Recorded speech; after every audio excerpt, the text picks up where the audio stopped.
here, and we're only hoping for the best. We only want to see Echo and Blacklist pick up their most favorite heroes, their most powerful picks here. LaFell, what are we looking out for?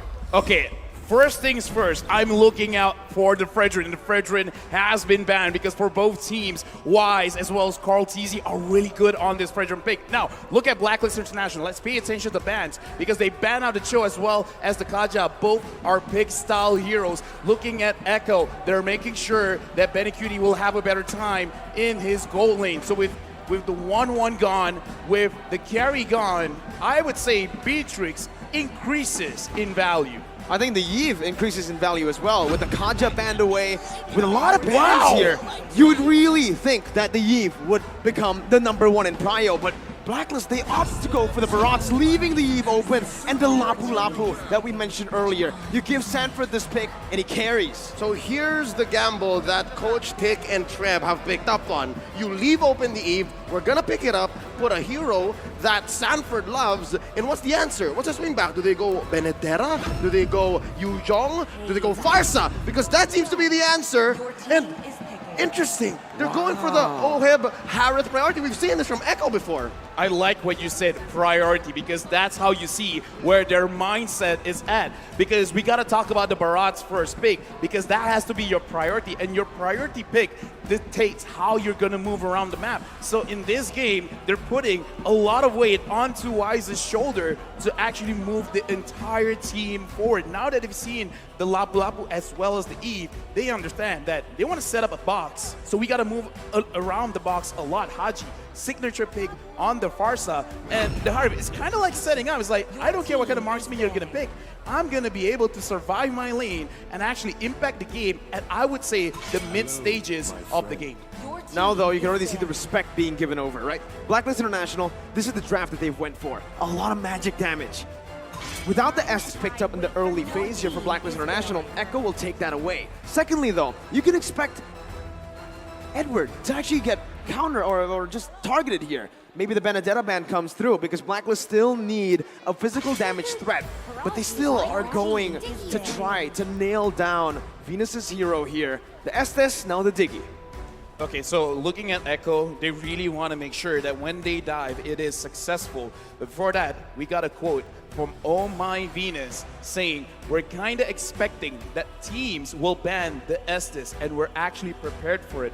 I'm looking forward to see Estes in the banning section. And now, it has been banned.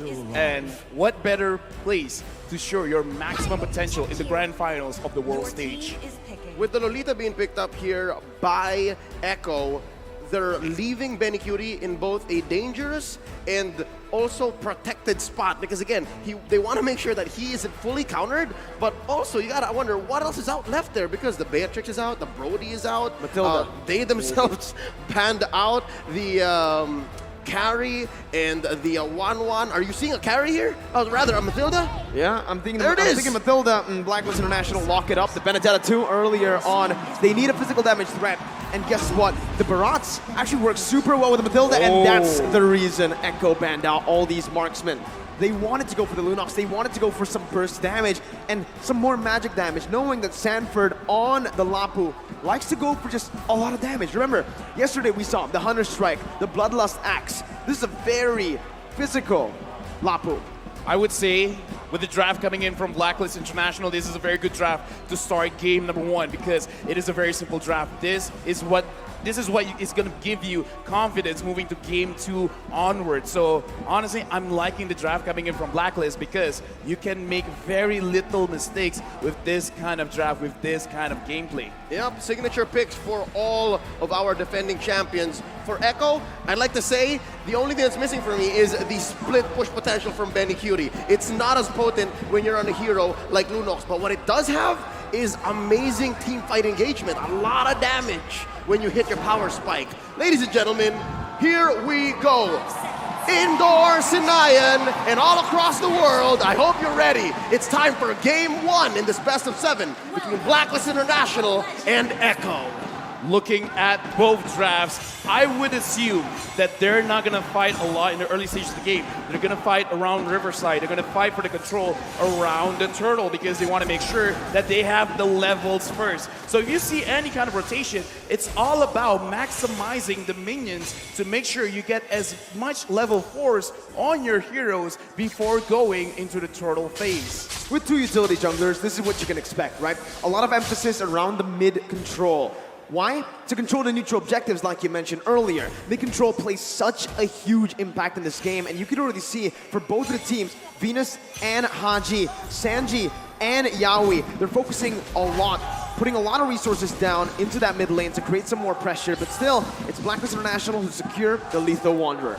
Okay, so now, looking at Blacklist as well as Echo, not a lot of action will come true.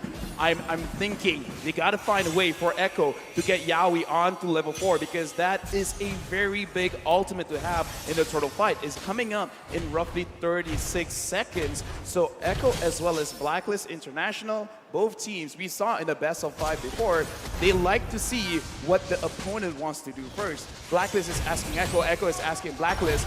Now Yaoi, he might get engaged for a little bit. He does have the flicker here, pops the flicker just to escape. Blacklist International with a resource advantage before the first turtle spawns in 15 seconds. That's going to be Blacklist here, knowing that they can buy time, but up top, Benny! Benny, already caught low, flickered out of that. Blacklist International now with 2 advantages in terms of resource, and maybe even Oheb can rotate down below. Oh, but there's 3 members from Echo here. Sanji still clearing the wave. Carlteasy dashes on out. Sanford setting it up. Turtle less than half health. That's going to be the final blow by Edward. Carlteasy going to be stunned up, but has the heavy spin. It does not matter. It's the first blood picked up by Echo, but the turtle will be slain by Blacklist International. Killed or objective. Benny going to be slain in the gold lane. Blacklist strikes back, making it equal. 2 ults spent by Blacklist up top. Echo takes 2 down in the bottom, but they do get Turtle. I'm talking about Blacklist. Was that worth it, LaFell?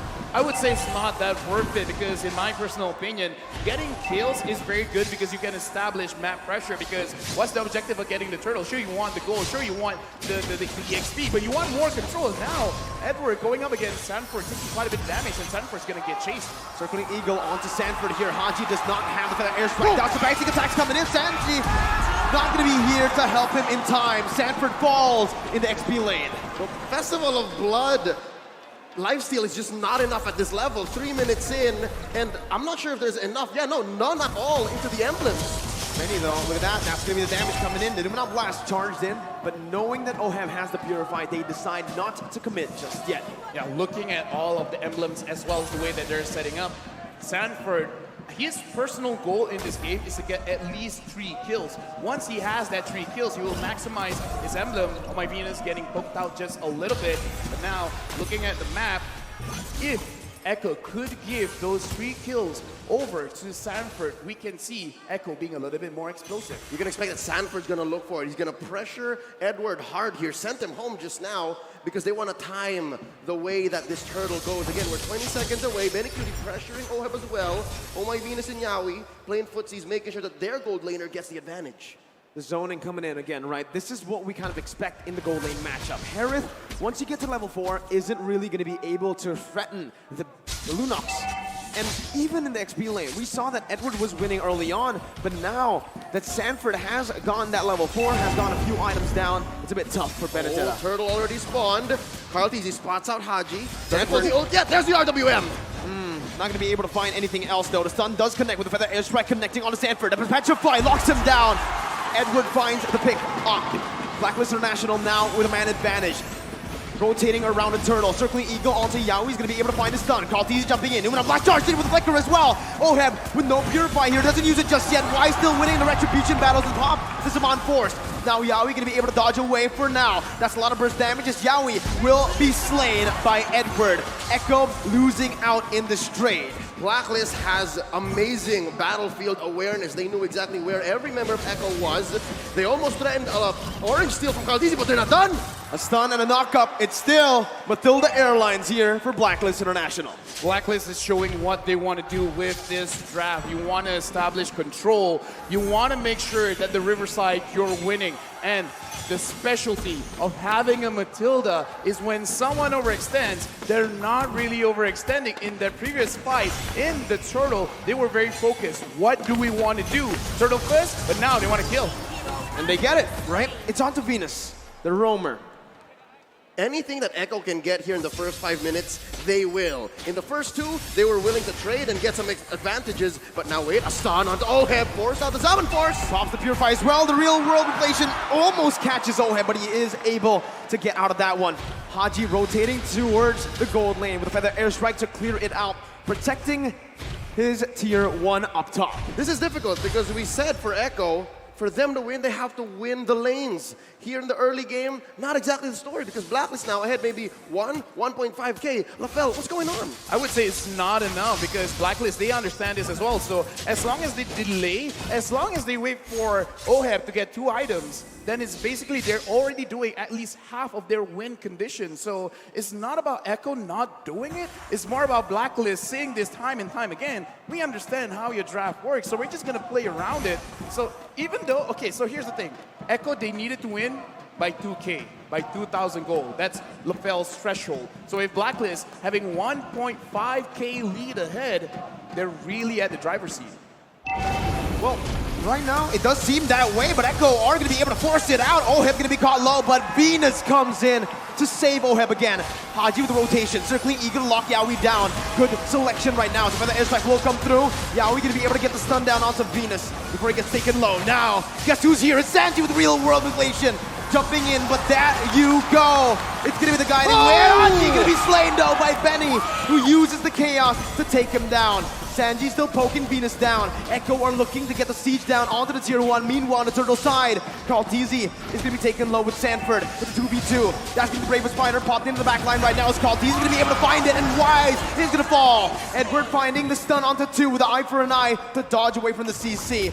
But still, Echo, they win out on that trade. Not just that trade, but on 2 fronts. They pushed up top, got a kill down bottom, and took the last hurdle of the game. We got a lot here because again, 500 gold, that's great, but Sanford having 1 kill. He has 1 stack on his emblem, and now looking at this, Carl, he's in too deep.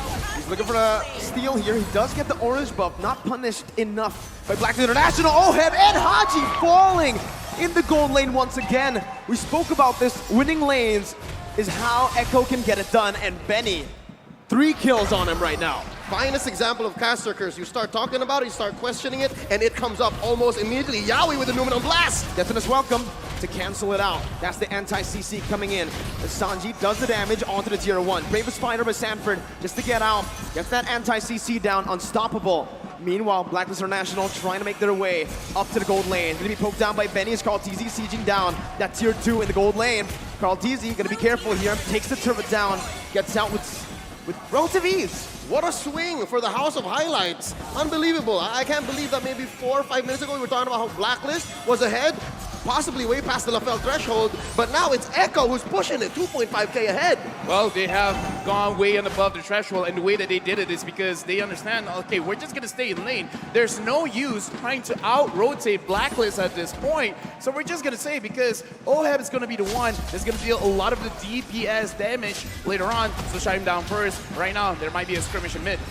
For the airstrike was used up just to clear up the waves. Echo, with his composition so far, can constantly be threatening these sieges. And also, they can also be looking for a lot of plays on the map. A lot of kill pressure here in their lanes. Yep, and that's why they're ranked first in average kills so far, 16 plus, because the way that they attack the game, the way that they approach it with their strategy is they want to convert from kills. They don't want to take objectives only. They want to win first and then go from there, which is, I think, what they're doing here. They're baiting the Lord. This is a Lord dance if I've ever seen one. Oh, Sanji's taken low. Edward jumps in, but Sanji flickers out on the final blow. The Petrify still available by Edward right now as he uses eye for an eye, but Sanford notices that. Jumps in with the bravest fighter. A lot of resources spent already as Wais looks for a better position. Haji gonna be able to actually dash in with the wings by Wings as that's the Numenal Blast connecting onto Edward.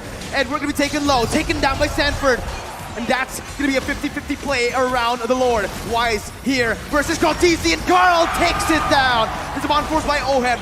Not enough to deal the damage right now. Yaoi's going to be able to get the stun down onto Haji, who's going to be able to dash out of that one with the wings by Wings. Feather airstrike to snipe Sanji down. Benny! With the dash, takes the kill onto Haji. Was that Benny Cutie DD? No, didn't even need the flicker. Dude, that was Benny QT. And again, looking at the items here, because we got to see whether they are strong now or not. Looking at Benny Cutie, having 3 core items, Cloud Destiny, Lightning Treasure, as well as Divine Glaive.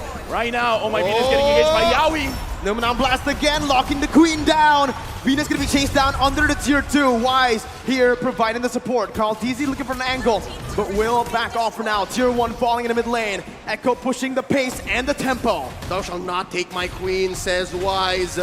Echo pressuring mid lane tier 2, even tier 2 down bottom. That's Sanford going solo, Lord up top. Echo is 5k ahead here, 11 minutes in. It's still not over because Blacklist International, they can still come back because they have a very beefy front line, as well as a lot of damage coming in from Haji and Oheb. Oheb just finished the Holy Crystal. Looking at the damage from Haji. Haji can't connect it just yet. Carl DZ is spotting people out. The Lord is here. Will Echo engage?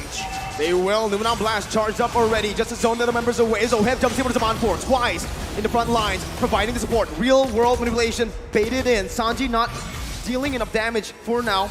Blacklist just backing off. Echo doing the same thing. Noticing they have the lead. It's disciplined plays from Echo. Relatively safe defense and siege from Echo. They did their best to get the most out of that Elemental Lord, but we have a Luminous one possibly coming up in a minute and a half, forcing out a feathered airstrike. Echo is relentless. They're not leaving. Yeah, but look at the way Blacklist, they're defending themselves because they're not necessarily sacrificing their own HP just to defend their base. Like, they're defending everything without taking too much. So now Blacklist, they're preparing themselves. In case Echo wants to engage, they can fight back. The problem is, Echo, they're not engaging. They know that they have a lead and they're not going to lose the lead. Looking at the items as well, oh, but before that, looks like everyone is just putting everything out. Looking at Haji, he already has 2 main items. He's waiting for his own Holy Crystal. Once he has the Holy Crystal, the kill pressure is going to be a lot onto Echo. So right now, Blacklist, it looks like that's what they're waiting on. They're waiting for their carries to actually complete the items first. It looks like Echo has cornered Blacklist into their base, and this is the trademark Blacklist defense. A lot of teams worldwide have been on the receiving end of this defensive rubber band, and it's not impossible that Blacklist still comes back, but with Echo at 6k playing this defensively, playing this disciplined, waiting for this Lord coming up in 5 seconds, it looks like Echo also knows how to combat that. It's going to be really tough now with a 7,000 gold lead technically built up by Echo. But with Blacklist minimalizing their losses, it seems like despite that 7,000 gold deficit, they're still able to contest, they're still able to open up the map without grouping up as 5. Yeah, looking at the map as well, Blacklist, they're not really moving away from each other. They should understand that this Lord is going over to Echo for free. Having that Lunox makes it very difficult for you to contest. And that's the power spike we're looking at. Echo, this is the inevitable. They have set themselves up for success here. And for Blacklist, the answer is to send Agent Zero, send Edward into the long lane and try to push that, because not a single tier 1 has fallen for Echo. They didn't even have to use the Retribution, by the way. So Carl TZ was able to steal the purple buff away. So right now, again, Echo are just building up the way, slowly but surely, to finally take some base turrets down. This is what kind of feels bad as a Baras. You kind of don't care too much about your buffs getting taken away, but what you do care about is it's hard for you to maintain those stacks, because Baras is at his strongest at, like, what, 15 stacks? Because looking at Wais now, that is a pretty small Wais. That's a small dinosaur there, and you're right. While Echo's taking away even the small camp, the small creeps in Blacklist jungle, and then freezing the waves, waiting for it to sink with this Lord, then this is the best that Blacklist can do. Oh, there's a couple of ults spent in. Oh, very low. And we're going to be caught on the Numenon Blast as Benny jumps in with the damage. And that's the combo, the notorious one. As Echo now looking for the siege into the base turret in the mid lane. Lord still marching in the top lane. Concealed play, going to be popped in. Echo looking for more. That's the airstrike popped in, but look at Sanford, he flickers under Haji, but he's gonna be able to get out for a bit. Haji gonna fall. The circling eagle does not save the queen.